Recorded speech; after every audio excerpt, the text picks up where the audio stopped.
পরিবারবাদের বিরুদ্ধে যেভাবে মমতা বন্দ্যোপাধ্যায় আজ তার দৃঢ় অবস্থান স্পষ্ট করে দিলেন, তাতে পার্থক্যটা বুঝে নিতে হবে যে মমতা বন্দ্যোপাধ্যায়ের গ্যারান্টি কি জিনিস জনগণের সঙ্গে থাকার, আর মোদী বা বিজেপির গ্যারান্টি কি জিনিস। সাংবাদিকরা যখন প্রশ্ন করেছিলেন মমতা বন্দ্যোপাধ্যায়ের এক ভাই, তিনি টিকিট চান এবং তিনি ক্ষুব্ধ হয়েছেন বা ইত্যাদি, মমতা বন্দ্যোপাধ্যায় স্পষ্ট করে দিলেন যে তিনি এসব বরদাস্ত করেন না, তিনি সম্পর্ক ছেদ করতে প্রস্তুত, সম্পর্ক ছেদ করছেন। কারণ তার পরিবারের যদি সবাই বিভিন্ন নির্বাচনে বা লোকসভা নির্বাচনে সবাই টিকিট চায়, তাহলে পরিবারতন্ত্র হয়ে যাবে। মমতা বন্দ্যোপাধ্যায় বলছেন তিনি পরিবারতন্ত্র পছন্দ করেন না, তার পরিবার মানুষের পরিবার, মা মাটি মানুষের পরিবার।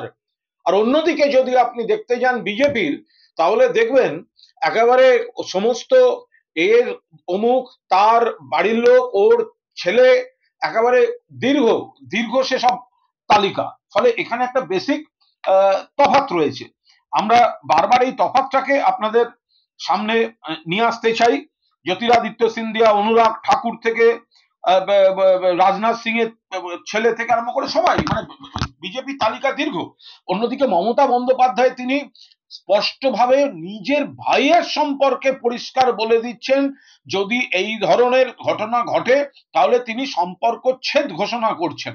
ফলে এই তফাৎটা পরিবারতন্ত্র নয়, মানুষের পরিবারই মমতা বন্দ্যোপাধ্যায়ের পরিবার, তৃণমূল পরিবার, সেটা আরো একবার স্পষ্ট করে দিলেন মমতা বন্দ্যোপাধ্যায়।